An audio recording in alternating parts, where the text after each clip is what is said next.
हाय बच्चों, कैसे हैं आप सभी लोग। आशा करता हूँ सभी लोग अच्छे होंगे। तो देखिए, जैसे कि आप लोग जानते हैं कि क्लास 10 के एनसीईआरटी बेस्ड फिजिक्स का मैंने सेशन स्टार्ट किया है, जिसमें पहला टॉपिक मैंने लिया है लाइट यानी प्रकाश। तो प्रकाश में मैं कुछ पॉइंट आपको कल बताया था, जैसे गोली दर्पण स्फेरिकल मिरर के बारे में बताया था।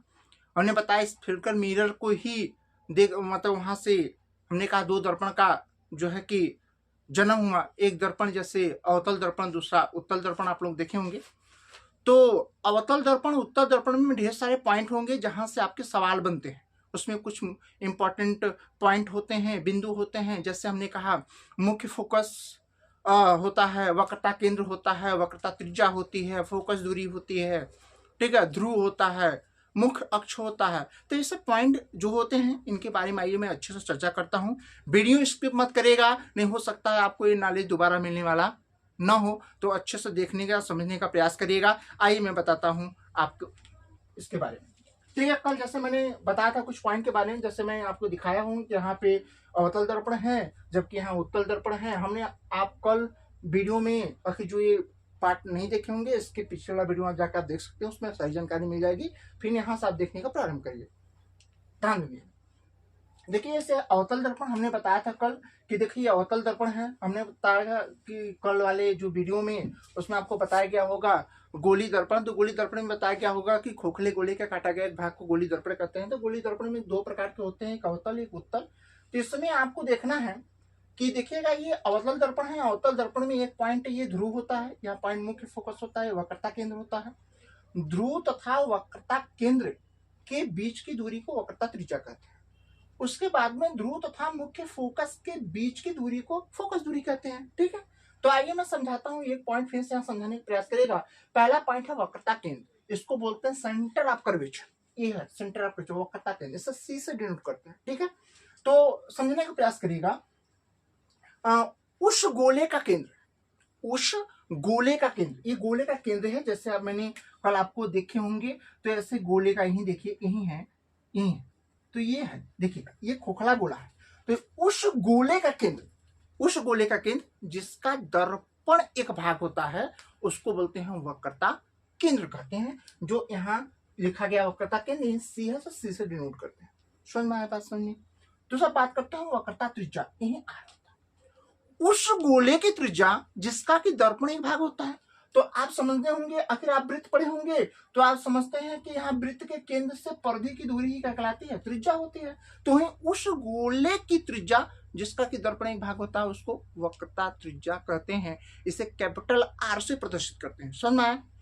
बात करते हैं ध्रुव, ठीक है ना। तो दर्पण के परावर्तक तल, ये इतना परावर्तक तल होता है, इसमें भी परावर्तक तल ही होता है इतना। जहां तो देखिए परावर्तक तल होता है, तो जहां कलई किया गया है उसके सामने वाला भाग, यानी इसके सामने वाला भाग क्या हो? परावर्तक तल होता है। तो इस परावर्तक तल, यहां से इस परावर्तक तल के मध्य बिंदु को दर्पण का क्या बोलते हैं? ध्रुव बोलते हैं। समझ में आया? ऐसे इसमें भी इस परावर्तक तल के मध्य बिंदु को ही दर्पण का क्या बोलते हैं? ध्रुव बोलते हैं। आया समझ में? बात करते हैं फोकस दूरी। तो दर्पण के ध्रुव तथा मुख्य फोकस के बीच की दूरी को दर्पण की फोकस दूरी कहते हैं। बात करते हैं मुख्य फोकस। तो आइए मुख्य फोकस को अच्छे से समझने का प्रयास करिएगा।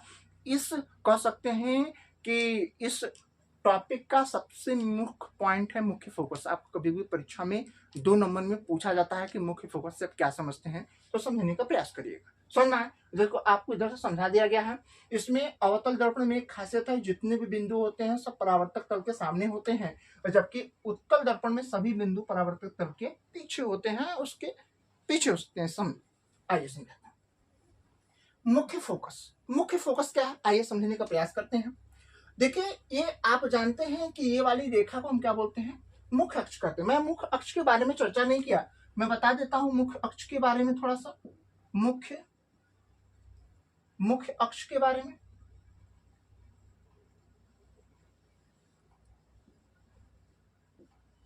मुख्य अक्ष, इसको प्रिंसिपल एक्सिस कहते हैं। क्या बोलते हैं? प्रिंसिपल एक्सिस कहते हैं। समझाता हूं, देखिएगा दर्पण के ध्रुव, यहां से देखिए दर्पण के ध्रुव तथा वक्रता केंद्र को मिलाने वाली रेखा, दर्पण के ध्रुव और वक्रता केंद्र को मिलाने वाली रेखा को दर्पण का मुख्य अक्ष कहते हैं। समझ में आया? स्पष्ट हुआ बात है। अब बात करते हैं, एक पॉइंट और होगा इसमें, जिसको बोलते हैं दर्पण का द्वारक। क्या बोलते हैं? दर्पण का द्वारक। द्वारक, ठीक, दर्पण का द्वारक कहते हैं। तो दर्पण द्वारक क्या होता है? ये होता है परावर्तक तल, ये होता है परावर्तक। तो परावर्तक तल के व्यास को, किसको? परावर्तक तल के व्यास को दर्पण की क्या बोलते हैं? द्वारक कहते हैं। समझ में आया? ये होता है परावर्तक तल, इतना इसके सामने वाला भाग परावर्तक तल, और इसमें परावर्तक तल ये उभरे वाले भाग को कहते हैं। तो वही होता है परावर्तक तल के व्यास को दर्पण का क्या बोलते हैं? द्वारक कहते हैं। आइए मुख्य अक्ष देखता हूं, सॉरी मुख्य फोकस। ये होता है मुख्य फोकस। समझाता हूं, समझने का प्रयास करिएगा अच्छे से, देखिएगा। ये है मुख्य अक्ष। ये क्या है? मुख्य अक्ष। मुख्य अक्ष, इसमें भी ये क्या है? मुख्य अक्ष।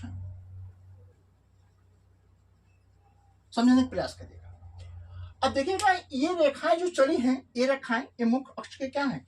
समान। तो ये मुख्य अक्ष इसके समान तो ही है। तो समझिएगा कि मुख्य अक्ष, ये मुख्य अक्ष है, मुख्य अक्ष के समांतर, मुख्य अक्ष के समांतर चलने वाली प्रकाश किरणें दर्पण से परावर्तन के पश्चात, दर्पण से परावर्तन के पश्चात मुख्य अक्ष के जिस बिंदु पर वास्तव में मिलती हैं, जिस बिंदु पर मिलती हैं या वास्तव में मिलती हैं, उस बिंदु को दर्पण का मुख्य फोकस कहते हैं। समझ में आया? मुख्य अक्ष के समांतर चलने वाली प्रकाश किरणें दर्पण से परावर्तन के पश्चात मुख्य अक्ष के जिस बिंदु पर मिलती हैं, उस बिंदु को या उस तल को मुख्य अक्ष का, यानी दर्पण का ना, जिस बिंदु पर मिलती हैं उसे क्या बोलते हैं? दर्पण का मुख्य फोकस कहते हैं। समझ में आया? समझ में आया? आइए हम अब इसमें उत्तर में कैसे पढ़ेंगे? तो उत्तर में देखिए कैसे पढ़ेंगे हम उत्तर दर्पण में। यहां पढ़ेंगे मुख्य अक्ष के समांतर, ठीक है, मुख्य अक्ष के समांतर चलने वाली प्रकाश किरणें दर्पण से परावर्तन के पश्चात, दर्पण से परावर्तन के पश्चात जिस बिंदु से आती हुई प्रतीत होती हैं, उस बिंदु को उत्तल दर्पण का मुख्य फोकस कहते हैं। समझ में आ गया? फिर से समझिए। मुख्य अक्ष के समांतर चलने वाली प्रकाश किरणें, समांतर चलने वाली प्रकाश किरणें दर्पण से परावर्तन के पश्चात मुख्य अक्ष के जिस बिंदु से आती हुई प्रतीत होती हैं, प्रतीत शब्द जहां लगता है कि जहां ये डॉटेड रेखाएं दिखाई दे, उसको हम बोलते हैं प्रतीत शब्द। तो जिस मुख्य अक्ष के जिस बिंदु से आती हुई प्रतीत होती हैं, उस बिंदु को उत्तल दर्पण का मुख्य फोकस कहते हैं। बातें समझ में आ गया? आशा करता हूं कि आपको मुख्य अक्ष समझ में, सॉरी मुख्य फोकस समझ में आ गया होगा ना। आपको बहुत अच्छा नॉलेज मिला होगा, इसको स्किप नहीं करना है, ठीक है। यदि इसका पीडीएफ आपको चाहिए तो ये पीडीएफ हमारे जो है Telegram channel one view online classes पे जाकर टेलीग्राम चैनल सर्च करेंगे, वन व्यू ऑनलाइन क्लासेस, तो वहाँ पे आपको मिल जाएगा। या इंजीनियर प्रमेश कुमार के नाम से भी मेरा टेलीग्राम चैनल है, तो वहाँ जाकर सर्च करके आपको वहाँ आपको पीडीएफ मिल सकता है, ठीक है। बाकी आपको क्लास कैसी लगी, आपको लाइक सब्सक्राइब और शेयर करिएगा और कमेंट करिएगा कि आपको क्लास कैसा लगा, ठीक है। Thank you so much.